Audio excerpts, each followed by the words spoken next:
Welcome to the How To DoRu. I'm Eunice Russell, the original DoRu, and I'm here to show you the art of getting it done. In today's episode, we're going to have a guest, and my special guest is Carla Chapple. Carla has a company called AskCarlaChapple.com, and she also is a self-help individual. She, like I, want to help individuals be able to access information and help themselves. In today's society, a lot of people are priced out of things, or their voice isn't heard. They can't get through to get their benefits or know how to even do some of the simple things, but because they don't have access to the resources to get them into a certain direction, they get left behind. Hi, Carla. Hi, thanks for allowing me to join you today. Tell us a little bit about, you and I met more than 11 years ago in ministry school, and I've always known you to be someone that helps people. How did you develop this business, Ask Carla Chapple? Ask Carla Chapple came about through my own personal experience, believe it or not. About 8 years ago, I was laid off from my job. I experienced unemployment. I experienced unemployment running out and having to go on general relief and just dealing with the system. And I found that, yes, there is a system in place, but there's no instruction on how to maneuver through the system to get the resources that you need to survive or even just keep your head above water. So during my unemployment and having to just be resourceful in finding things that could help me sustain myself while I found another job. For example, yes, I was able to get unemployment, but unemployment in the state of California was only for a year and still couldn't find work. Interviewed, couldn't find work. Unemployment ran out. I had to apply for general relief. Tell me something about how you help people, and tell me something about the grants themselves that you have available or that you know that are available for people to apply for. Okay. Well, just to backtrack just for a second, everything that I offer on AskCarlaChapple.com are personal experiences that I've been through on my own in my own life, and just taking the initiative to research those things, find free training regarding those things so I can offer the services on the site. And one of the things, as you mentioned, is the grants, is the unemployment regarding the pandemic and the different loans. Since the pandemic started in March of last year, a lot of people didn't know what to do. They knew that they needed to apply for unemployment. They were abruptly laid off from their jobs because of the COVID, and they just didn't know what to do. So my service helps you maneuver through these unemployment systems and filing your claim and knowing how to file your claim. I have a lot of clients that have their own business, and I have a lot of clients that have never ever had to file for unemployment. They've always worked. So as you know, the state offers SBA and the EIDL grants to assist people to keep their business afloat. Okay. But if you Google EIDL, it is in association with SBA. So just Google SBA and or EIDL, and it will give you the title of both of the acronyms. And Okay. the SBA refers to the loans that can Small Business Administration. Yes. And then the EIDL refers to the grants. Some people may not qualify for a loan, but they will qualify for a grant. And some people will qualify for both, depending upon your business. Now, one of the things that's very important when you're going to apply for these loans, these SBA loans and these EIDL grants, and any other loan or any other grant that is connected with the COVID-19. It is so important to have all the required documents. You need at least 2 years of taxes, completed taxes, not just a one page, the front page of your taxes. You need the entire package of your taxes for 2018 and 2019. You need what is called your BTRC, which is your business tax certificate, which you can find on the Office of Finance for the county that you reside in or the county that you have your business in. It is free. It doesn't cost anything, but it's very important to have your BTRC, Business Tax Registration Certificate. Now, let me ask you this, before you go on, let me ask you this. Is this applicable to everyone in the U.S. or is this just SBA in California?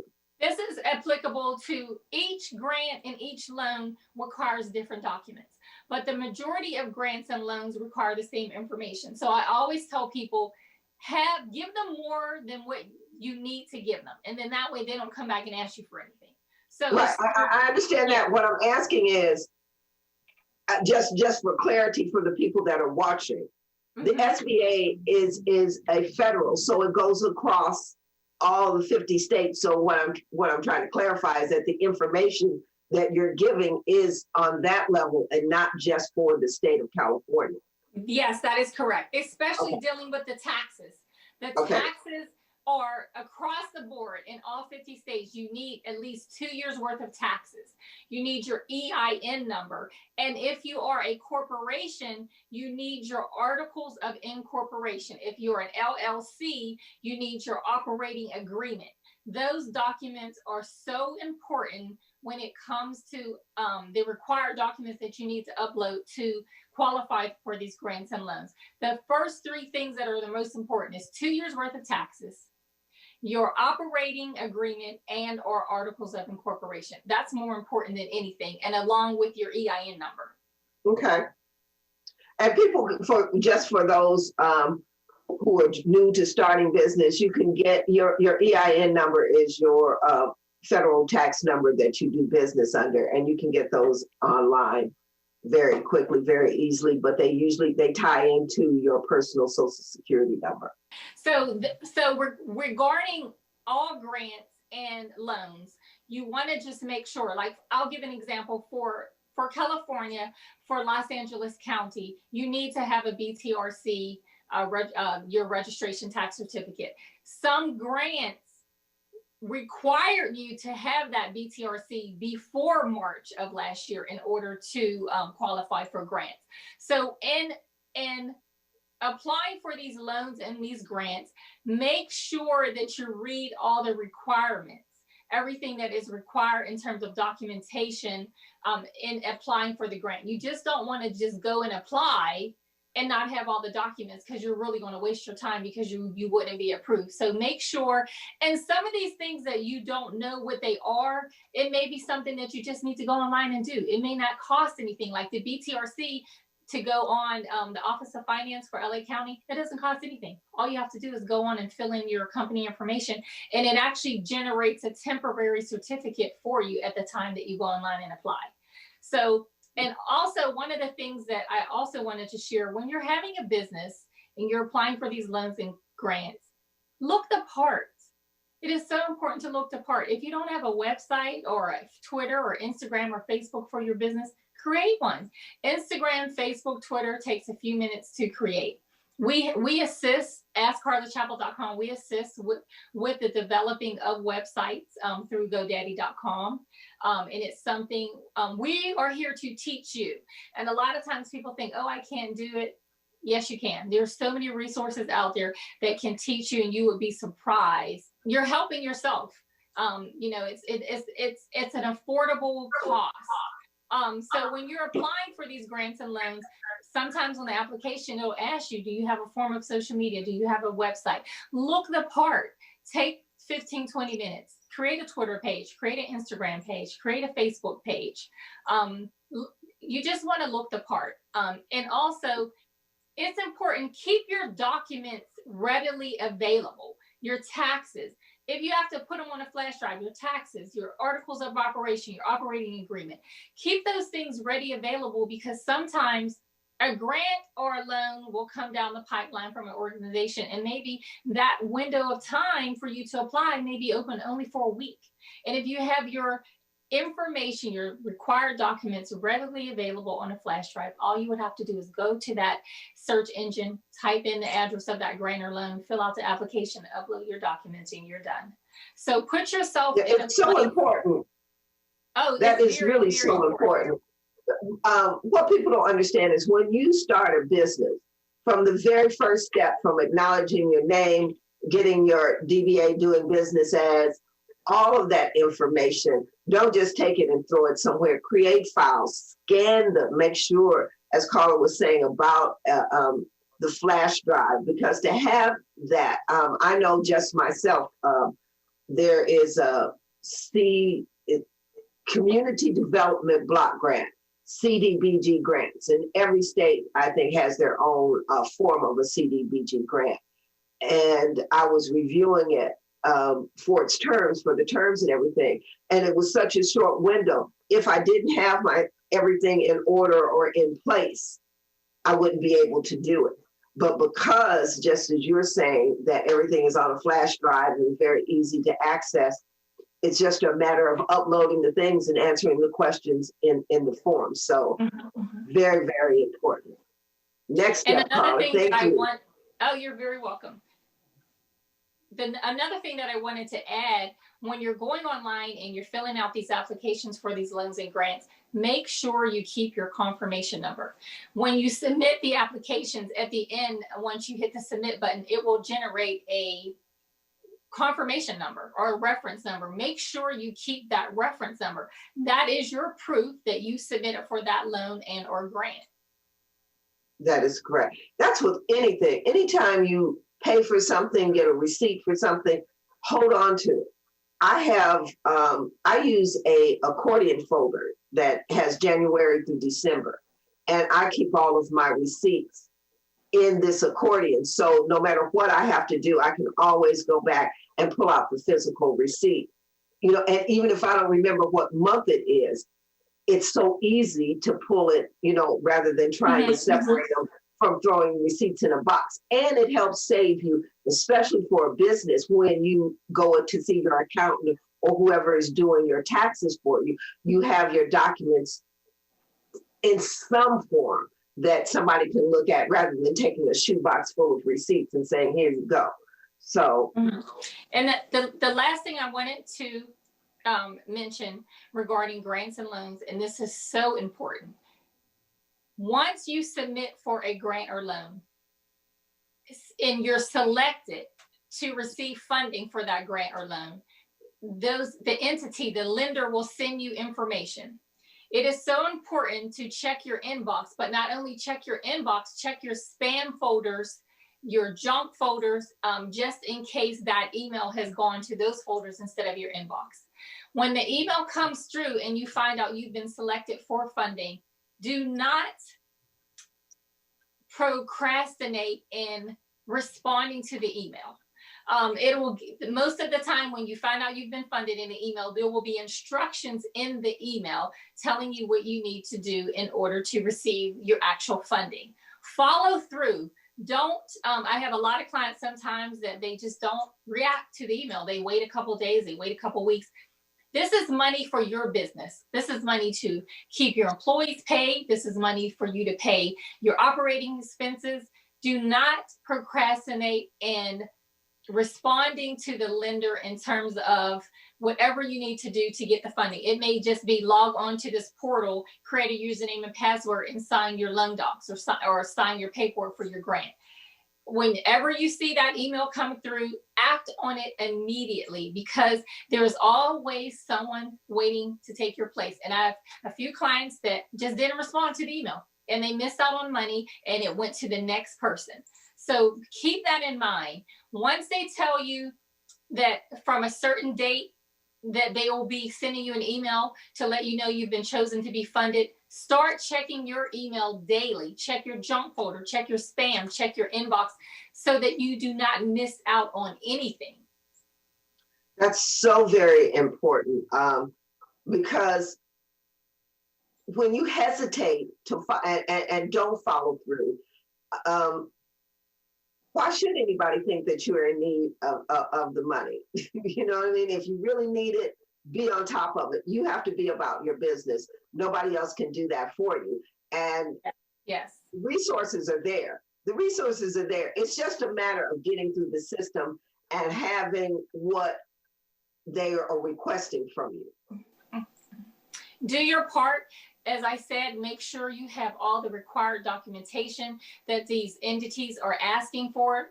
If you know that you have all your ducks in a row, just sit and just wait patiently. And I also don't want to forget to mention the PUA claims, the PUC claims, the SEB claims, the different unemployment claims that are that comes from the various states that are offering this 11-week extension of benefits for people that. I'm sorry. Do you have the definition of what the PUC and the?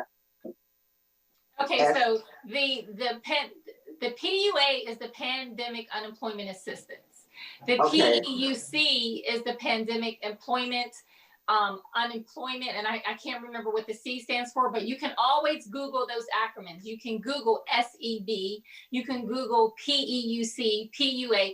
Each state has its own acronym. I'll use Georgia, for example. Georgia has PUA, the Pandemic Unemployment. But they also have something called SEB because they reached their threshold of funding for the PUA, and they had to come up with another funding, which is SEB. So Google these acronyms. I can't remember. Well, okay, if you don't know the acronyms, let's just say I don't know any acronyms for unemployment, so I don't know to go look up PUC or S. I don't know those acronyms. So if I Google pandemic unemployment or some other terms, will those terms pop up? Yes, Google pandemic unemployment acronyms, and all the various acronyms will come up for the various states. And and at this point, those that have been receiving unemployment since March of last year, you should know by now what acronym you're under. Most people are under PUA, so you should know because most people went and filed for unemployment right when the COVID started and the shutdown started. So you would be under PUA, but then there's some people that worked some. And then when they did an overall shutdown, they had to go and apply. So depending on at that point, what program your state was under will tell what you fall under. So at this point, if you've been on unemployment since March of last year, you will know what you're under, what acronym of unemployment you're under. Well, you should. As you all probably already know that there has been another relief bill that was signed and passed 2 weeks ago. And it's for an extension, 11 more weeks of benefits. It's whatever you were getting, your weekly or bi-weekly amounts that you were getting, it will be $300 in addition on top of that in your unemployment. A lot of people have not received any funding yet, but be assured each state has their EDD system. It has to be updated to fall in accordance with the new legislation, and that takes time. So please know that your money is coming, but each state has their own time frame of how their system is to be updated. California it's already started allowing people to reopen their claims, and when you go in, it's about 3 or 4 pages. It's really you reviewing your information from your first claim, and if anything has changed, you just update it. So monies are starting to flow. California is one of those states that have been on top of it. Yes. So you do have some other states like Georgia that are just a little slow. Their systems are updating. As I said, each state is the time frame of them updating their system. Each state is on a different time frame. Well, a lot of that has to do with their personnel. The COVID, a lot of people are out. So some systems are backed up because there may only be 1 or 2 people in the office, and now they have a super influx of claims. So yes, patience. And take into consideration, a lot of people don't understand that these offices, they have to social distance too. Their employees, they have to protect themselves too from COVID, even though they're working. So a lot of these call centers, they're receiving over 10,000 calls a day, but they may only have maybe 9 to 21 people on staff to service calls. So I tell all of my clients, keep calling. If you have to use a landline or a cell phone or 2 phones, keep calling, because you have to understand there's thousands of people calling. And a lot of people say, oh, the whole time is so long. Take some time out of your schedule. If it's 2-3 hours, because that's about how long it's going to take for you to get through to get your funding. Yeah, I think, well, I haven't had to, thank God, go through the system for anything, but I know the frustration that people are sitting on a call trying to get something done. And one of the things I know is just, if you have a cell phone, do it on the cell phone. Make sure your cell phone is charged up and just carry it around with you. You know what I mean? You don't have to be glued to one place while you're on hold. You can be That's on what hold. You can be multitasking is doing doing. laundry. Yeah, I've had Exactly. Whatever else you need to do, you don't have to be stuck, glued to the phone. Take the phone with you. Go continue on doing other things. And that also helps move the time along, because sometimes you'll actually forget you were on hold until you hear somebody say hello. So, whatever it takes to get the job done. But just what I mean? Get through and get your claim serviced. Wow, Carla, thank you so much for all of that wonderful, useful information. Now, please let our viewers know where and how they can reach you. Absolutely. Go on over to www.askcarlachapple.com and click on the services link at the top of the page and find out how we can help you help yourself. Also, follow us on Instagram at Ask Carla Chapple for the latest updates regarding unemployment assistance, SBA loans, and EIDL grants. Thank you so much, Carla, for all of that great information. For more videos like this, please subscribe to the How To DoRu YouTube channel, like us on Facebook, or follow us on Instagram. You can also visit our website at howtodoru.com. I'm Eunice Russell, the How To DoRu. Thank you for watching.